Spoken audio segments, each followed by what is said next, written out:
जो शत्रु को मित्र बनाता है और मित्र से द्वेष करते हुए उसे कष्ट पहुंचाता है तथा बुरे कर्मों का आरंभ किया करता है उसे मूढ़चित्त वाला कहते हैं। मूढ़चित्त वाला अधम मनुष्य बिना बुलाए ही भीतर चला आता है, बिना पूछे ही बहुत बोलता है तथा अविश्वसनीय मनुष्य पर भी विश्वास करता है। स्वयं दोष युक्त बर्ताव करते हुए भी जो दूसरे पर उसके दोष बताकर अपेक्ष करता है तथा जो असमर्थ होते हुए भी व्यर्थ का क्रोध करता है वह मनुष्य महामूर्ख है। जो अपने बल को न समझकर बिना काम किए ही धर्म और अर्थ के विरुद्ध तथा न पाने योग्य वस्तु की इच्छा करता है वह पुरुष इस संसार में मूढ़ बुद्धि वाला कहलाता है। जो बिना अनाधिकारी को उपदेश देता है और शून्य की उपासना करता है तथा जो कृपण का आश्रय लेता है उसे मूढ़चित्त वाला कहते हैं। जो बहुत धन विद्या तथा ऐश्वर्य को पाकर इठलाता नहीं चलता वह पंडित कहलाता है। जो अपने द्वारा भरण पोषण करके भोजन करता है और अच्छा वस्त्र पहनता है उससे बढ़कर क्रूर कौन होगा।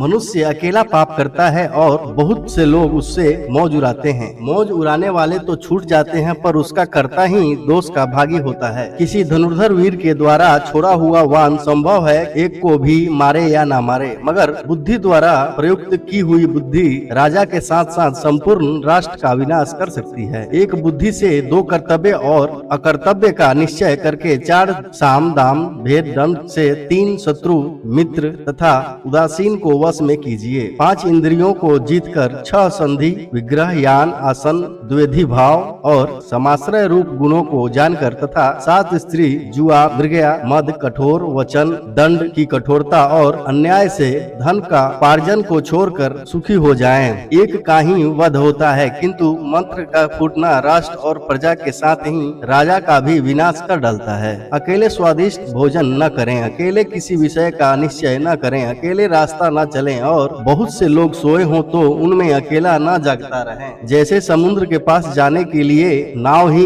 एकमात्र साधन है उसी प्रकार स्वर्ग के लिए सत्य ही एकमात्र सोपान है, दूसरा नहीं। किंतु आप इसे नहीं समझ रहे हैं। क्षमाशील पुरुषों में एक ही दोष का आरोप होता है, दूसरे की तो संभावना ही नहीं है। वह दोष यह है कि क्षमाशील मनुष्य को लोग असमर्थ समझ लेते हैं किंतु क्षमाशील पुरुष का वह दोष नहीं मानना चाहिए क्योंकि क्षमा बहुत बड़ा बल है। क्षमा असमर्थ मनुष्यों का गुण तथा समर्थों का भूषण है। इस जगत में क्षमा वशीकरण रूप है। भला क्षमा से क्या नहीं सिद्ध होता। जिसके हाथ में शांति रूपी तलवार है उसका दुष्ट पुरुष क्या कर लेंगे।